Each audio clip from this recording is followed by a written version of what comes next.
পরের কাপড়ে দাগটা খুবই দেখা যায়, আর নিজের কাপড়ে যে 1000-20টা দাগ লেগে রয়েছে এটা আর চোখে দেখে না।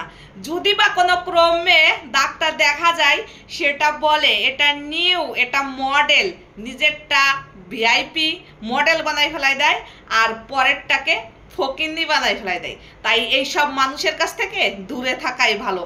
তেলবাজ মানুষের কথা আজকে আমি বলতে যাচ্ছি, আমি না বলে আর পারলাম না, ভাবতেছি অনেক দিন ধরে এরকম একটা ভিডিও বানাবো, কিন্তু আমার আশেপাশে কিছু মানুষজন আছে এরা বুরকা পরবে, হাত মোজা পরবে, পা মোজা পরবে, পয়রা টয়রা পাশের বাসার ভাবির বর ভালো সুন্দর বাজার সদাই করে, মাছ গোশ কিনে আনতেছে, আর নিজের একটু রূপসিয়ার আছে, ফকিন্নি ঘরের থেকে জন্ম, হয়তোবা পুরুষ মানুষ তো ওই যে আগুনের কাছে ঘির কাছে আগুন গিলে পারা একটু গলবেই, তাই পুরুষ মানুষ অবিবাহিত কালে ওই মাইয়াটাকে কোনো বাপের তো কিছু নাই দেখে শুনে বিয়ে করে নিয়ে আসে, তারপরে ওই যে আর হাঁস যে রকমের খাইতে গেলে গলা বন্দুক এরকমের খায় না, ওই রকমের আইসে খায়, তারপরে দেখে কি পাশের বাসার ভাই ভাবি তো ভালো আছে, ওর সংসারে কিভাবে ঢোকা যায়, এগুলাকে কি বলে জানেন? 12 ভাতারি।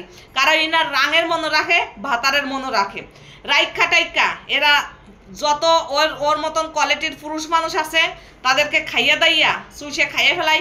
যখন একটা পুরুষ মানুষ বুঝতে পারে যে ও বহুরূপী, ও 20-এর 24 তোমার মান সম্মান ইজ্জত নিয়ে টানাটানি করবে, যখনই সরে চলে আসতে চায় তখনই এইসব বেহাইয়ে মাইয়ে ফুলা কি করে জানেন?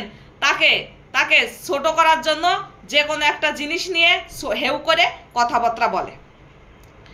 আমাদের দেশে পরকীয়া বাড়তেছে কি কারণে জানেন? এই যে স্মার্টফোন একটা ফকিনি ঘরের থেকে আইনে আনতেছে, মানে এখনের পুরুষরা আবার কিছু কিছু পুরুষ আছে যে কিছু দেখে না, যদি খালি রূপসিয়ারা থাকে সেই মাইয়াটাকে বিয়ে করে নিয়ে আসবে, তারপরে আইনা ওই মাইয়ের তো চাহিদা অনেক বড়, কারণ ওই যে কি বলে ফকিনিকে শাগের বই দেখাতি নাই, যা দেখলে যারা উলা মেরে খাই, এইসব মাইয়ে মানুষ হলো এই রকমের।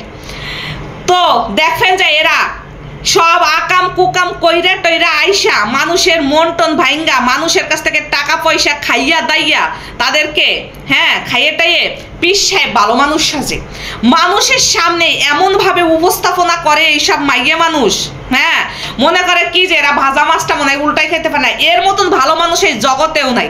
কিন্তু ওর ভিতর বাড়িতে ঢুকে দেখেন, আমি ফার্স্টে একটা কথা বলছি না, নিজের কাপড়ের দাগটা দেখতে পায় না, অন্যের কাপড়ের দাগ খুবই দেখা লেগে চাকচিকে করে বসে থাকে। আর যখন নিজেরটা ধরা পড়ে যায় তখন বলে কি এইটা হচ্ছে নিউ মডেল, অন্যেরটা ফকিনি বানাই ফেলে দেয়, নিজেরটা মডেল বানাই ফেলে দেয়। মানে নিজের যে আকাম কুকাম করে না সেটা কোনো দোষ না, এটা কোনো দোষ না। আর আমরা যে ভিডিও বানাই, আমরা ভিডিও ছাড়ি, আমরা একজন ব্লগার, আমরা ঘরে বসে কিছু একটা ইনকাম করি, কে গোশ মাছ পোলা বিরিয়ানি জর্দা খাচ্ছে, কে ভিআইপি 3 পিস পড়তেছে, কে শাড়ি পরতেছে, কে লেহেঙ্গা পরতেছে, এইসব দেখি না। 2 টাকায় উপার্জন করতেছি, নিজে ইনকাম করতেছি, নিজের সাজসজ্জা করতেছি, নিজের সংসার নিয়ে ব্যস্ত আছি, আমরাই হয়ে গেছি খারাপ। তাহলে আমাদের সমাজে কি দাঁড়াচ্ছে? পরকীয়া করবে, অন্য ভাই কি খাচ্ছে, অন্য ভাইয়ের সংসারটা কি ভালো আছে, অন্যের সংসারে ঢুকবো, তার সংসারটা ভাঙবো, তার কাছ থেকে টাকা আনবো। নিজের স্বামীও কিন্তু জানতেছে যে আমার স্বামী জানতেছে যে আমার বউ পরকীয়া করতেছে, বউ বড় সুযোগ খুঁজতেছে, আমার বউ তো আনতেছে আর খাইতেছে, আমও বিলাসিতা নিতেছি। এই হচ্ছে আমাদের সমাজের দশা। যাই হোক আর তাই হোক, কে শরীরে যদি লেগে যায় আমার এই কথাগুলো তাহলে আমাকে মাফ করবেন, কারণ আমি